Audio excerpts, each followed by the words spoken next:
welcome inside the Labyrinth. This is the Fort Henry Days edition, and today I am in the Gallowglass tent right now. And yes, introduce yourself to the lovely people. Hi, I'm Mike Peterson.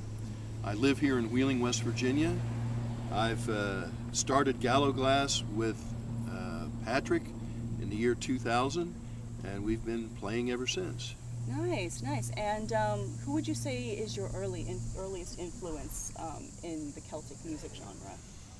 In 1975, I went to a concert in Charleston at the Cultural Center, and there was a group called Trapezoid that was playing, and they had a dulcimer consort of different sized dulcimers that they played. I'd never even seen a dulcimer before, but I fell in love with dulcimers then. And so Trapezoid was an early influence, and Malcolm Daglish, who plays Irish Celtic music on hammer dulcimer, is another influence. Oh, very cool. Yeah. And for how long have you been playing the hammer dulcimer? I had to build my first one. Oh, okay. You couldn't buy them Right. when I was interested in them. And so the plans for dulcimers were available at the Smithsonian, and I built my first one in 1977 and taught myself how to play. Oh, very cool. And you also play the concertina as well. Yes. Nice. And how long have you been playing? Oh, the concertina, probably 20 some years for concertina. Cool, very cool. And obviously there is something about Celtic music that just really, really gets to people and really draws people. Because I know when I perform with Wayward Companions and we lapse into the more Celtic Irish pieces, it's definitely, you can tell, like, the audience kind of perks up a little. So what do you think it is about that particular genre or subgenre of music that people are drawn to? Well, I think it's a root tradition. I don't think it's like a genre that's split off of something else. I think it's a rooted tradition, and it's rooted in the playing of the Celtic harp during the Middle Ages.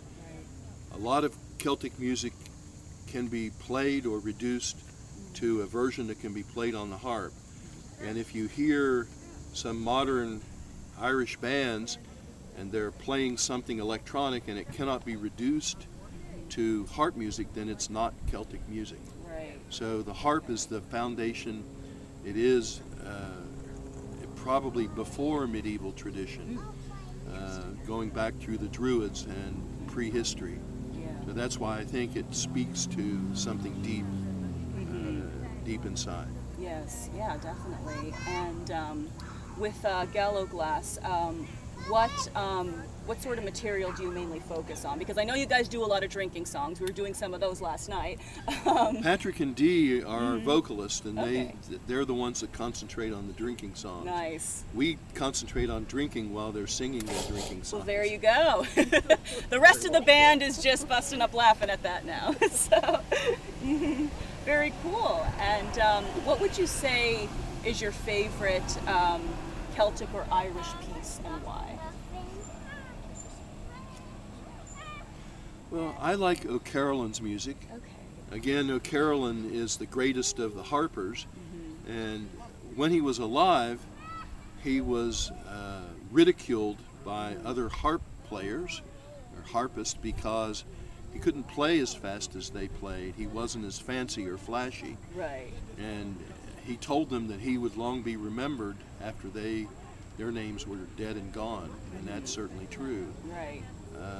He tapped into this deep subconscious flow of melody that is the very heart of Celtic music. And so I think anybody that plays Celtic music needs to not necessarily play O'Carolan, but they need to understand O'Carolan. Oh, okay, yeah. Or Carolyn. Yeah, or something like that, yeah. Now, a lot of people think that Celtic music is just rooted in Ireland, but really it's not. The Celts were pretty much all over the world. When the legions left the main island of Britain, the Gaelic people came over, and they were called the Dalriada, the 12 sons or 12 tribes that set up a Celtic culture in Scotland.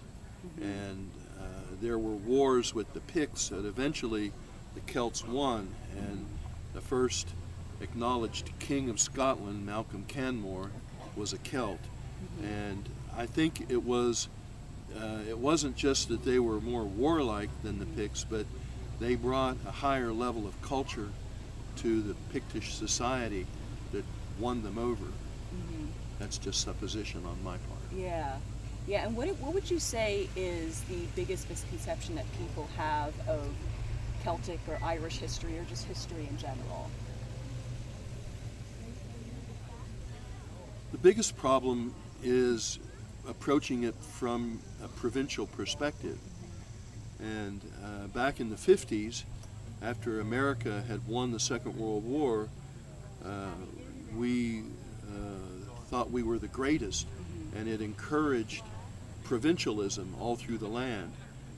And it's that spirit of provincialism and tribalism that is rampant now in our political arena. So I believe with Mark Twain that travel is the antidote to prejudice.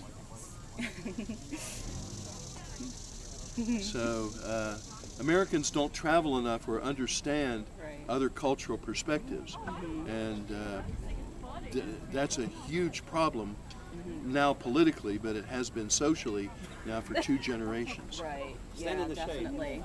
We're And going to stand in the shade. you guys are more than welcome. Yes. All right. And finally, is there a specific part in history that Gallowglass tends to cover, or are you guys pretty much all over the place? Well, most of our music is from 400 to 200 years old. Okay. Yeah. And we just simply like that. That's just our favorite music. And now in that tradition, there is music written in the 19th and 20th century that's of that tradition. Right. And so we blend it together, but it all sounds like it comes from the same source. Oh, very cool. And where can people find Gallowglass if they want to check you guys out? Well, we're on the internet. Absolutely. Gallowglass, okay? On a website, Facebook.